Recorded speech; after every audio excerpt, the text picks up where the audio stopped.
Latest programme కోసం bell icon ని click చేయండి. దేవుడి దీవెనని పొందండి. పవిత్రాత్మ తండ్రి దేవునికే మహిమ కలుగును గాక. ఆమేన్. ప్రియమైన దేవుని బిడ్డలారా, ప్రభు క్రీస్తు యొక్క మిత్రులారా, ఈరోజు జూన్ నెల 19వ తారీఖు శుక్రవారం. యేసయ్య ఈరోజు మనందరితో మాట్లాడుతున్నారు. పునీత మత్తయి గారు రాసిన శుభవార్త నుండి 6వ అధ్యాయము వచనములు 19 నుండి 23 వరకు. స్వర్గ సంపదలు. ఈ లోకములో సంపదలు కూడబెట్టుకొనవలదు. చెదపురుగులు త్రొప్పు వానిని తినివేయును. దొంగలు కన్నం వేసి దోచుకుందురు. కావున నీ సంపదలను పరలోకమందు కూడబెట్టుకొనుము. అచట వానిని చెదపురుగులు త్రొప్పు తినివేయువు. దొంగలు కన్నం వేసి దోచుకొనరు. నీ సంపదలున్న చోటనే నీ హృదయము ఉండును. నీ కన్ను నీ దేహమునకు దీపిక. నీ కన్ను తేటగా ఉన్నచో నీ దేహమంతయు కాంతివంతమై ఉండును. నీ కన్ను చెడినట్లయినా నీ దేహమంతయు చీకటిమై మగును. నీలోని వెలుగు చీకటిగా మారినచో ఆ చీకటి మహాఘోరమైనది. ఇది ప్రభువైన క్రీస్తుని యొక్క వాక్కు. క్రీస్తు ప్రభువా, మీకు స్తుతి మహిమ కలుగునుగాక. ఆమేన్. తండ్రి వందనం, యేసయ్య వందనం, పరిశుద్ధాత్మదేవ వందనం. Praise the lord. హల్లెలూయా. ప్రియ దేవుని బిడ్డలారా, యేసయ్య ఈరోజు మనందరికీ కూడా గొప్ప విషయాలను, 2 విషయాలను తెలియజేస్తున్నారు. మొట్టమొదటిదిగా స్వర్గ సంపదలు. నీకు స్వర్గంలో సంపదలు కావాలనుకుంటే ఇక్కడ నువ్వు పేదరికం అనుభవించాలి. కష్టాలు, కన్నీళ్ళు, చివరికి పూటకి తిండి కూడా లేని పరిస్థితి మనం అనుభవించాలి. ఎందుకంటే పరలోక రాజ్యంలో నువ్వు సంపద చేకూర్చుకోవాలంటే ఇక్కడ నీవు దాన ధర్మాలు చెయ్యాలి, ప్రభు మార్గములో నడవాలి. ఈ లోకములోని సంపదలను కూడబెట్టుకోవద్దని యేసయ్య పలుకుతున్నాడు. ఈ లోకములో సంపదలు కూడబెట్టకొనవలదు. ఈ లోకములో సంపదలను కూడబెట్టద్దు. ఎవరు వింటున్నారు? ఎవ్వరు వినట్లేదు ఈ మాట. ఈ లోకములో సంపదలను కూడబెట్టవలదు. చెదపురుగులు తుప్పు వానిని తినివేయును. దొంగలు కన్నం వేసి దోచుకుంటారు. Praise the lord. హల్లెలూయా. దొంగలు దోచుకుంటున్నారు. ఇప్పుడు సైబర్ క్రైమ్ నేరగాలు. నీకు బ్యాంకులో బ్యాలెన్స్ ఫుల్గా ఉందా, కోట్లలోను, లేకపోతే మీ ఇంట్లో కోట్లలో కట్టలతో బస్తాలతో డబ్బు ఉందా, నీకు నిద్ర పట్టదు. నీ అకౌంట్లో డబ్బు ఉందా, నీకు నిద్ర పట్టదు. దొంగలు దోచుకుపోతారు. ఈ లోకంలో నువ్వు సంపదలు సంపాదించుకుంటే గుర్తుపెట్టుకో. అందుకే వద్దని యేసయ్య పలుకుతున్నారు. కావున నీ సంపదలను పరలోకమందు కూడబెట్టుకునుము.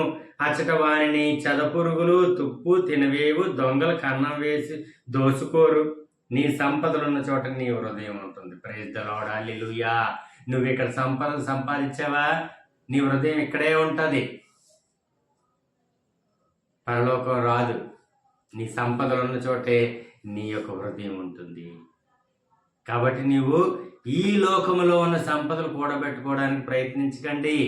పరలోకములో ఉన్న సంపదలు నువ్వు కూడబెట్టడానికి ప్రయత్నించు అని యేసయ్య మనతో పలుకుతున్నారు. ఇక రెండవదిగా వెలుగు నీడలు. నీ కన్ను నీకు దేహమునకు దీపిక. నీ కన్ను తేటగా ఉండొచ్చు, నీ దేహం అంతయు కాంతివంతంగా ఉంటుంది. ఈ కన్నులు 2 కూడా 2 దీపాలు మనకి. ఈ దేహానికి దీపాలు ఈ 2 కూడా.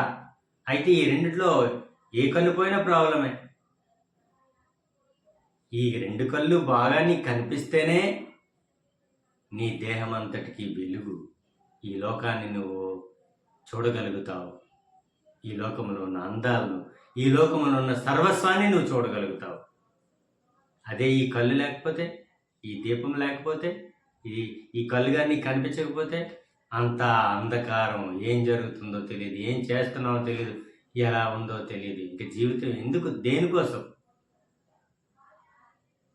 ప్రియమిత్రులారా, యేసయ్య పలుకుతున్నారు, నీ కన్ను నీ దేహమునకు దీపిక.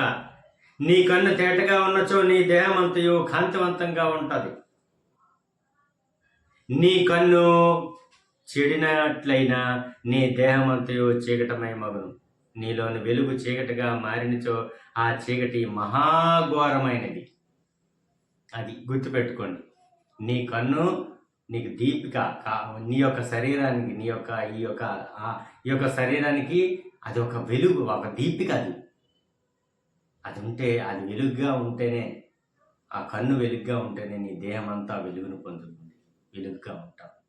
కాబట్టి గుర్తుపెట్టుకోండి, ప్రభు మనలోనూ ఉంటేనే మనకు వెలుగు. ప్రభు నీలో లేకపోతే అంతా చీకటే. ప్రియ దేవుని బిడ్డలారా, యేసయ్య ఈరోజు మనకు చెప్తున్నారు, నీ కన్ను నీకు దీపిక అని చెప్తున్నారు కదా. నీ కన్ను నీకు దేహమునకు దీపిక కనుక నీ కన్ను తేటగా ఉన్నచో నీ దేహం అంతయు కాంతివంతంగా ఉంది అని ఉపమానం ద్వారా మనకు తెలియజేస్తున్నారు. ప్రభు క్రీస్తు మనకు దీపిక. మనం ఈరోజు ఈ లోకానికి వెలుగై ఉన్నాము, లేదా ఈ లోకానికి ఉప్పై ఉన్నాము అంటే అర్థం ఏంటి? ప్రభు క్రీస్తు మనలో ఉన్నారు. ప్రభు క్రీస్తు మనలో ఉంటే మనం ఈ లోకానికి వెలుగై ఉంటాము, ప్రకాశిస్తాము. మనకంతా శుభం, ఆనందం, సంతోషం. ప్రభు క్రీస్తు మనలో లేకపోతే చీకటి. మరి ఈరోజు ప్రభు క్రీస్తుని మనం ఆహ్వానించుకుందామా?